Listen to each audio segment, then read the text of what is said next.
Hello friends, कैसे हैं आप सब। उम्मीद करता हूं कि आप लोग बढ़िया होंगे, स्वस्थ होंगे, मस्त होंगे। जैसे कि मैंने बात किया था और कहा था आप लोगों को कि जो भी आगामी एग्ज़ामिनेशन है उनके लिए आप लोग इस चैनल को सब्सक्राइब कर लें और ज़्यादा से ज़्यादा शेयर करके अपने दोस्तों तक पहुंचा दें, क्योंकि इस चैनल पर आपको सभी तरह के वीडियोज़ जो हैं वो लगातार मिलेंगे।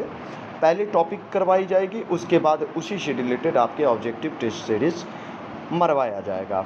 तो चलिए हम स्टार्ट करते हैं और आप सबों के लिए सबसे पहला टॉपिक जो है वो है पाचन तंत्र, डाइजेस्टिव सिस्टम के बारे में हम लोग बात करने वाले हैं। मनुष्य में पाचन क्रिया आहार नाल में होती है। आहार नाल का जो अगला भाग होता है पाचन से संबंधित होता है तथा पिछले भाग में पचे हुए भोजन का अवशोषण होता है। पाचन क्रिया मुंह से प्रारंभ होती है और बड़ी आंत में जाकर के जो है वो अंततः जो है अंत में बड़ी आंत में होता है। यह क्रिया एक बड़ी नली के अंतर्गत होती है जो मुंह से लेकर गुदा द्वार तक फैली हुई रहती है। पाचन क्रिया में जो अंग भाग लेते हैं उसे ही पाचन तंत्र कहा जाता है।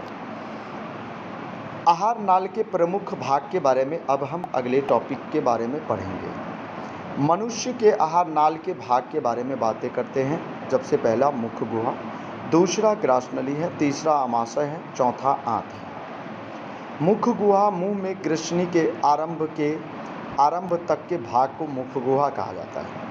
पहले मुंह होता है, उसके बाद आपके ग्रासनली तक के यहाँ तक के पार्ट को आपको मुख गुहा कहा जाता है।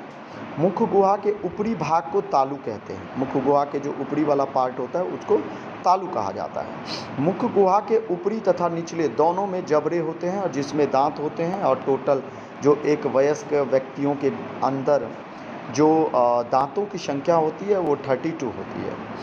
मनुष्य के जबड़े में पाए जाने वाले सबसे आगे के दांत चपटे होते हैं और धारदार होते हैं, जो छेदक एवं कृदंतक कहलाते हैं।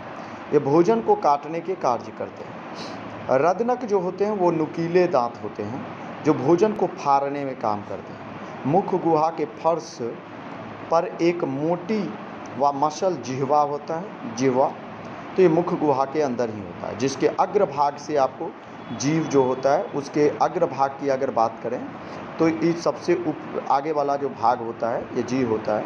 तो जी के जो सबसे आगे वाला भाग होता है उसमें मीठ स्वाद आता है, और पीछे वाला जो भाग होता है जो कंठ के निकट यहाँ पे होता है उसके अंतर्गत करबे होता है, और बीच वाला भाग जो है वो आपको खट्टापन देता महसूस करता है। इसीलिए आप जब कोई खट्टे वस्तु को लेते हैं तो सीधे निगल जाते हैं, जिससे यहाँ पे आपको खट्टेपन नहीं लगे। ग्रास नली के बारे में हम लोग बात करेंगे। यह एक लंबी नली होती है जो आमाशय में खुलती है, या आपको आमाशय में खुलती है। ग्रास नली की जो दीवार है वो आपको पेशीय और संकुचनशील होती है, जिसकी सहायता से भोजन आगे की ओर जाती है। ग्रास नली के अंतर्गत ही भोजन जो है वो उसका बहुत इंपॉर्टेंट रोल इनका नहीं है ग्रास नली का, लेकिन निगलने में और वो आपको आमाशय तक पहुंचाने में इनका प्रमुख योगदान है।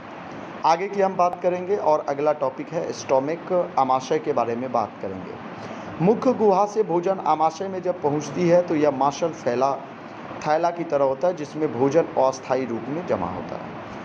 आमाशय के दीवार पर एक उपस्थित जठर जो ग्रंथि रस यहाँ पे बनाती है।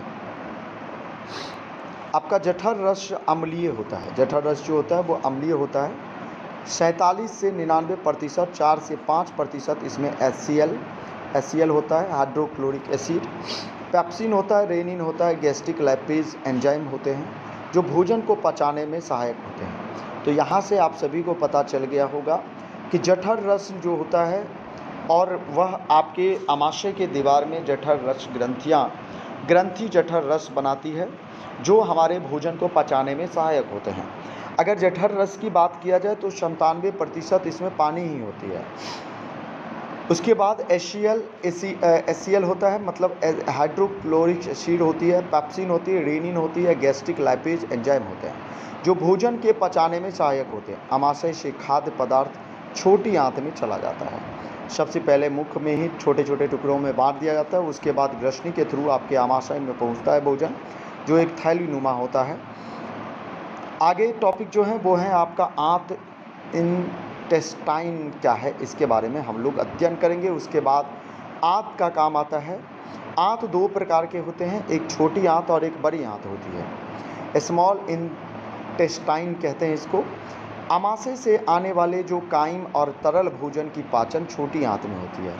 आमाशय से भोजन जो है आने वाला जो कायम बनता है, ठीक है, वो और तरल भोजन की जो पाचन छोटी आंत में जाके होता है। भोजन छोटी आंत में लगातार होने वाली पुनः सतत क्रमानुकुचन गति के फलस्वरूप के बाद अग्रसर होता है।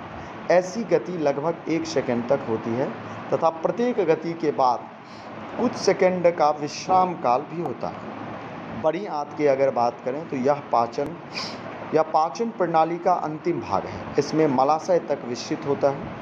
आंत के कार्य निम्न हैं, जैसे जल, लवण, ग्लूकोज का अवशोषण, भीतरी स्तर में स्थित ग्रंथियों द्वारा म्यूसिन स्राव, सेलुलोज तथा अपचित प्रोटीन को बैक्टीरिया की क्रिया उत्सर्जन योग्य बनाना एवं मल विसर्जन करना, ये सारे आंत का काम है। आगे की बात करेंगे हम पाचन ग्रंथियाँ।